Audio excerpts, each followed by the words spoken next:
आने वाले 5 वर्षों में आपने जो सोचा है गया के बारे में कि गया का विस्तारीकरण कैसे होगा, वो इतना विस्तार होने वाला है कि गया में रहने के बाद मन आह्लादित रहेगा, मन अलंकृत रहेगा और कहेगा कि वाह, हम उस गया जी में रहते हैं जो स्वाभिमान से भरा हुआ गया जी कर रहे थे, भीख मांग रहे थे। सभी जो महान जनता है गया में रहने वाले लोग, उनसे उनके दरवाजे पे जाते थे और हम कहते थे कि मेरा लालची मन है। और लालच इस बात का नहीं है कि आप हमको वोट दीजिए हम मकान बना लें। लालच इस बात का है कि आप हमको वोट दीजिए, हम बैरागी का फ्लाईओवर आरओबी बनवावें। आप हमको वोट दीजिए, हम 1 नंबर गुमटी का आरओबी बनवावें। आप हमको वोट दीजिए, हम घुगली टार का वो फ्लाईओवर बनवावें। आप हमको वोट दीजिए, हम गया शहर का विकास करावें। आप हमको वोट दीजिए, हम सभी कामों में। और आज तो हम तो कहेंगे कि जीतन राम मांझी जी जब से आए, जीत करके आए, तो शुभ शुभ गया के लिए तो शुभ शब्द जो बना है ना, वो हमको लगता है कि अब स्टार्ट हुआ है। तो ज्ञान और तप का स्थान है, उसको गया जी कहते हैं।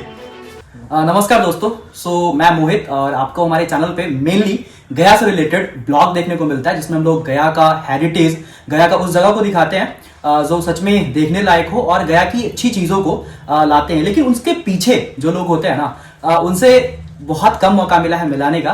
तो अभी हमारे साथ हैं राजू वर्णवाल सर, जो कि आप पिछले कुछ दिनों से बहुत सारे डेवलपमेंट वर्क जो है गया में देख रहे हो, बहुत सारी नोटिस जो है हम लोग सुन रहे हैं। तो इसके पीछे आखिर क्या है, क्या वजह होती है और कैसे काम करते हैं, वो सारी चीजें जानते हैं।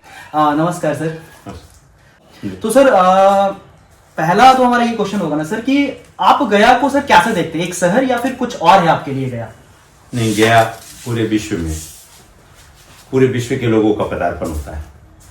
गया एक ज्ञान का स्थल है, गया एक तर्पण की स्थान है।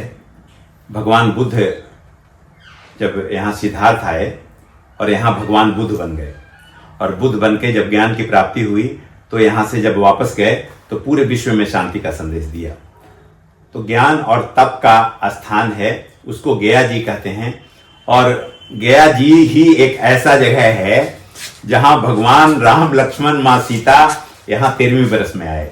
भगवान कृष्ण के पौत्र को बानासुर जब उठा करके ले आए तो भगवान कृष्ण स्वयं चल करके आए और यहाँ अपने पौत्र को, बानासुर को वध किए। बानासुर के वध करने के बाद में अपने पौत्र को और चित्रलेखा को उठा करके लेके गए। मां सती जब जग में कूद गई तो भगवान शंकर गोद में लिए और भगवान शंकर जा रहे थे, मां सती का वक्ष गिरा है और मंगला गौरी का मंदिर बना है।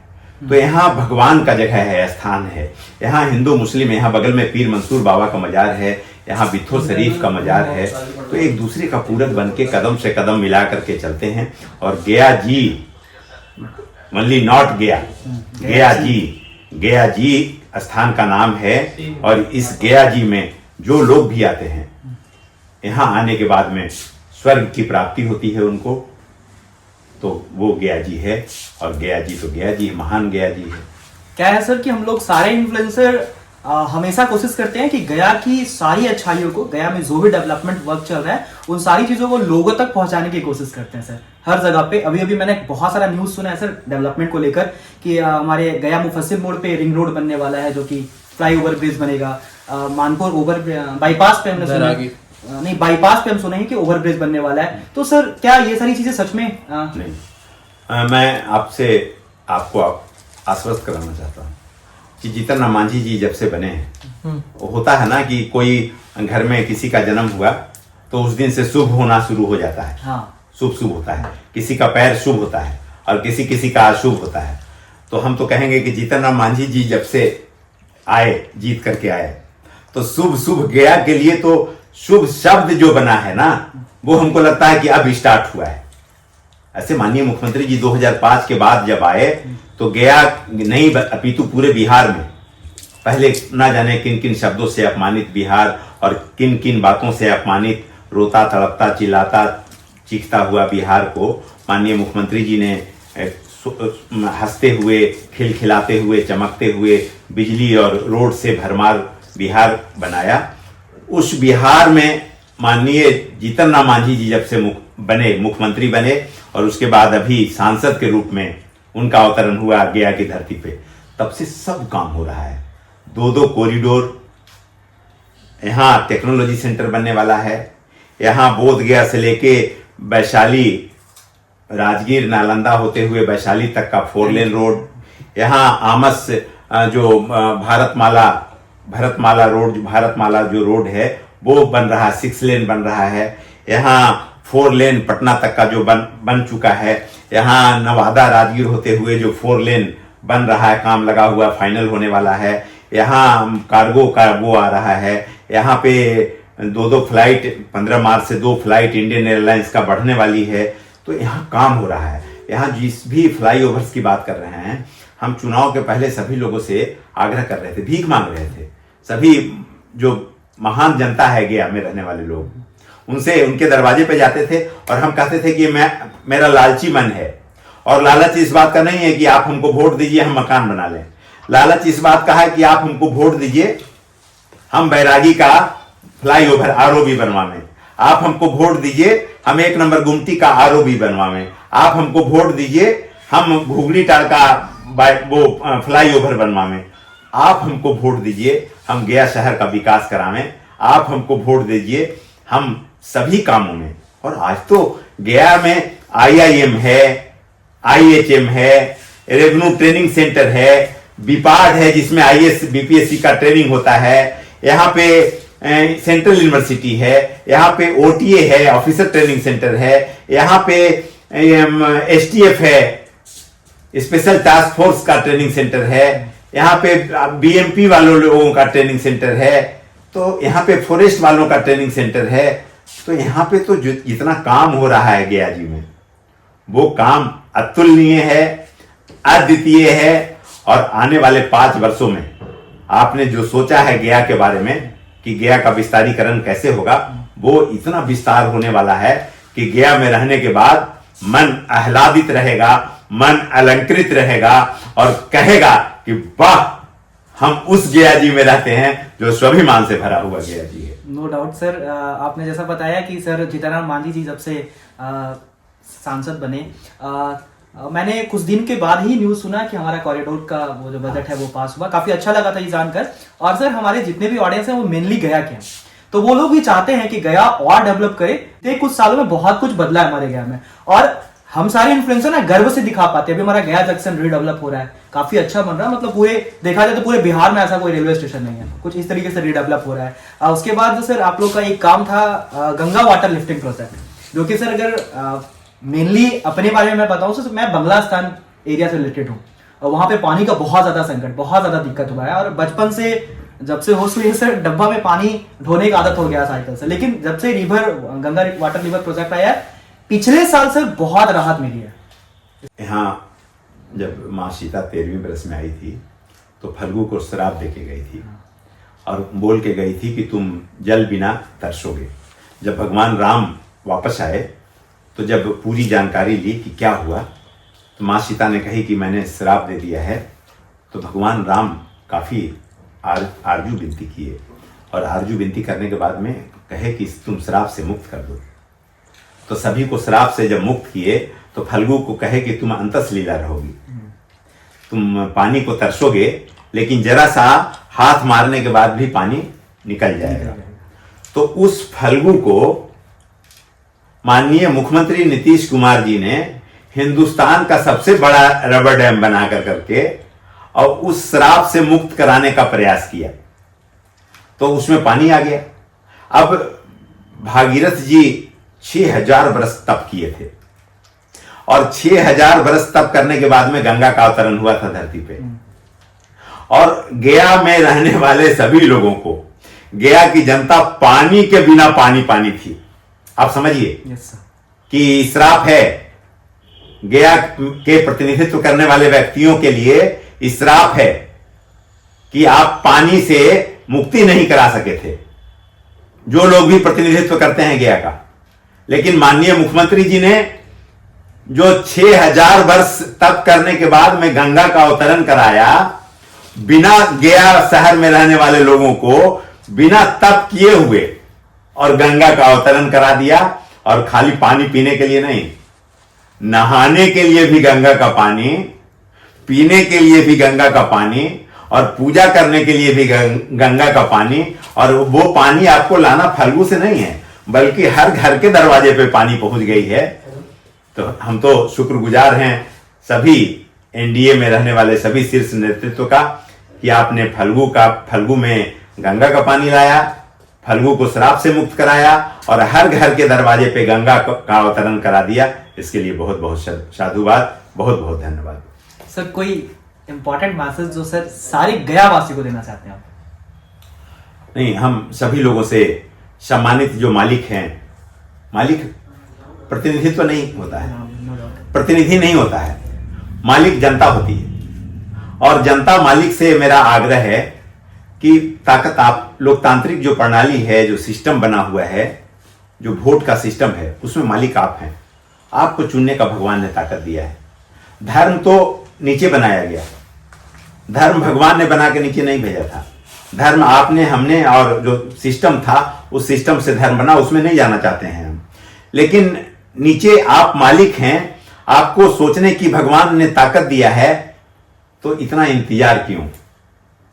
उस इंतजार को खत्म करिए और वैसे लोगों को लेकर के आइए कि जो गया का विकास कर सके, आपके सुख दुख में शामिल हो सके। 10% में आपके काम को बेचे नहीं, किसी के हाथ में, किसी ठेकेदार के हाथ में काम को नहीं बेचे, बल्कि बिना बेचे हुए उस ठेकेदार को काम दे और उससे हाथ जोड़ करके कहे कि भैया काम बढ़िया करना। अगर काम बढ़िया नहीं करोगे तो अगले बार से ब्लैक लिस्टेड कर दिए जाओगे। तो एक साल में जो 3-3 बार रोड बनता है, 2 साल में तीसरी बार रोड जो बनाई जाती है, उससे भी निजात मिलेगा, शहर का विकास भी होगा। और एक बड़ा विजन होनी चाहिए। यहां का प्रतिनिधित्व करने वाला व्यक्ति जो लोग भी हैं, अभी जीतन राम मांझी जी आए हैं। जीतन राम मांझी जी आने के बाद में हम तो सौभाग्यशाली हो गए कि जीतन राम मांझी जी आए हैं। लेकिन इसके पहले जो लोग भी थे, उनसे हम आग्रह करते थे कि गया का डेवलपमेंट ऐसे नहीं होगा। यहां 500 करोड़ रुपए आप प्रधानमंत्री जी से मिलिए, आप मिलकर के प्रधानमंत्री जी से आग्रह करिए कि 500 करोड़ रुपए आप गया में रोड के नाम पे दे दीजिए, 500 करोड़। और एक बड़ा कंपनी जो हिंदुस्तान की कंपनी है, बड़ी कंपनी है, उस कंपनी को कॉन्ट्रैक्टर में बहाल कीजिए और उसको कहिए कि पूरा का प्राकलन बनाए, पूरा का प्रारूप बनाए और पूरा रोड एक बार में, पूरी नाली एक बार में गया शहर का एक दूसरे से पूरक बना करके मिलाए और मिला करके बनाए और 15 साल का उसको कॉन्ट्रैक्ट बेसिस पे उसकी वारंटी, उसकी गारंटी दे और गारंटी दे करके रोड और नाली से हमको छुटकारा दिलाए। गली में जो गंदगी रखी हुई है, हर गली में जो गंदा फेंका हुआ है, उससे हमको निजात मिले, ऐसी वैकल्पिक व्यवस्था बने। तो हम जनता मालिक से कहेंगे कि इस वैकल्पिक व्यवस्था के लिए आपको प्रतिनिधित्व के लिए देखना पड़ेगा कि सामने वाला व्यक्तित्व कौन है, अपना मकान बनाने वाला, अपना दुकान बनाने वाला, या आपके सुख दुख में शामिल होने वाला, आपके शहर का विकास कराने वाला। आपको देखना पड़ेगा। फर्क बिल्कुल फैक्ट बातें आप कही सर। सर एक क्वेश्चन और है हमारा, सर रिसेंटली अभी क्या कुछ होने वाला है गया में और क्या क्या चीज डेवलप होने वाली है? गया में अभी एक टेक्नोलॉजी सेंटर मैंने कहा था, अभी 15 दिन के अंदर में उसका शुभारंभ होने वाला है। 200 करोड़ का प्रोजेक्ट है टेक्नोलॉजी सेंटर का। माननीय मुख्यमंत्री जी ने कहा है, माननीय श्री जीतन राम मांझी जी ने कहा है कि कार्गो, यहाँ कार्गो नहीं है, कार्गो की व्यवस्था नहीं है। वो आने वाले 2 महीने के अंदर में यहाँ से कार्गो का शुभारंभ हो रहा है। जब कार्गो का शुभारंभ होगा तो स्टार्टअप इंडिया के तहत जितने भी नौजवान साथी हैं जो काम करना चाहते हैं, जो किसान हैं, जो 10 रुपए किलो में टमाटर बेच रहे हैं, 5 रुपए किलो में मिर्चा बेच रहे हैं, 15 रुपए किलो में मटर बेच रहे हैं, उन लोगों को अच्छे दामों पे, जो एक्सपोर्टर इंपोर्टर आएंगे, वो अच्छे दामों पे खरीद कर करके यहाँ से दूसरे कंट्री में भेजेंगे। जब कार्गो स्टार्ट हो जाएगा तो वो कार्गो स्टार्ट होने वाला है। यहाँ पे आपने देखा होगा कि बोधगया में एक सांस्कृतिक केंद्र बना है, बड़ा सा, बहुत बड़ा सा, जो गया के स्वाभिमान में 4 चांद लगा रहा है। वैसा यहाँ भी गया में भी अभी 1000 बेड का बन रहा है। कॉलरा अस्पताल जिसमें है, उसमें 1000 बेड का जो पिलग्रिम्स जो आएंगे, जो यात्री आएंगे, उसमें रहने की वैकल्पिक व्यवस्था होटल के तर्ज पे, 3 स्टार होटल के तर्ज पे वो बनेगा। जब बनेगा तो देश और दुनिया में नाम होगा कि वहां सरकारी तौर पे इसकी वैकल्पिक व्यवस्था कराई गई है। 1000 यात्री वहां रहेंगे और रोज 1000 रहेंगे, तो इसका व्यवस्था हो रहा है। गया शहर में और भी बड़ी सारे काम, अभी आपने पूछा कि आरओ भी बन रहा है, फ्लाई ओवर बन रहा है, तो ये सब काम आने वाले 1 महीने के अंदर में सभी काम में तेजी के साथ में काम लगेगा और निश्चित रूप से गया शहर के स्वाभिमान में 4 चांद लगेगा। गांधी मैदान में भी हमने जीतन राम मांझी जी से आग्रह किया है कि गांधी मैदान में एक बार 200 करोड़ रुपया, आप 200 करोड़ रुपया माननीय प्रधानमंत्री जी से लेकर के आइए और आने के बाद में गांधी मैदान का संपूर्ण विकास कराइए। एक स्टेडियम गया जी में, एक स्टेडियम, वो भी जर्जर स्थिति में, चक्षु दर्शन के लायक नहीं है। तो एक इंटरनेशनल यहाँ पे स्टेडियम होनी चाहिए। उसके लिए भी माननीय जीतन राम मांझी जी ने कहा है कि इंटरनेशनल स्टेडियम के लिए हम जगह का चयनित करा रहे हैं। जैसे ही जगह मिलेगा हम माननीय प्रधानमंत्री जी से मिलकर के एक बड़ा स्टेडियम, इंटरनेशनल स्टेडियम बनाएंगे। तो स्टेडियम भी आने वाले 6 महीने के अंदर में, हम आपको प्रॉमिस कर रहे हैं कि 6 महीने के अंदर में यहाँ इंटरनेशनल स्टेडियम में भी काम लगेगा। तो जब इतना सारा काम होगा तो निश्चित रूप से गया शहर के स्वाभिमान में 4 चांद लगता हुआ दिखेगा। गया शहर में विकास दिखेगा। ट्रैफिक की व्यवस्था जो अभी थोड़ी सी चरमराई हुई है, उसके लिए भी हमने कहा है, विनीत जी को कहा है कि हम आज ही माननीय मुख्यमंत्री जी को पत्र लिखेंगे और उनसे आग्रह करेंगे कि यहाँ लाइटिंग की व्यवस्था कराइए, और लाइटिंग का व्यवस्था करा करके आईजी साहब से भी मिलेंगे। उसका कॉपी भी हम आप दोनों को देंगे और आप देख करके याद रखिएगा, इसको हाईलाइट कीजिएगा। जब 2-3-4 महीने में काम लग जाएगा यहाँ, तो इसको जरूर हाईलाइट कीजिएगा कि काम करने वाले लोगों के साथ में जनता को भी रहनी चाहिए, और जनता के साथ में काम करने वाले लोग जब जुड़ेंगे तो निश्चित रूप से शहर का विकास होगा। बिल्कुल सर, धरोहर की कमी नहीं है हमारे गया जिले में। बहुत सारे ऐसे स्पॉट हैं जो देखने लायक है, दर्शनीय है, पर जरूरत है तो उसके सौंदर्यीकरण की। अभी भी आपने बताया कि 84 से सरोवर था हमारे गया जिले में, जो कि कहीं ना कहीं विलुप्त हो गए हैं, कुछ ही बच रहे हैं अभी, उनकी भी स्थिति उतनी अच्छी नहीं है। यस सर, ठीक है सर, आपका बहुत बहुत धन्यवाद, अपने बहुमूल्य समय दिया।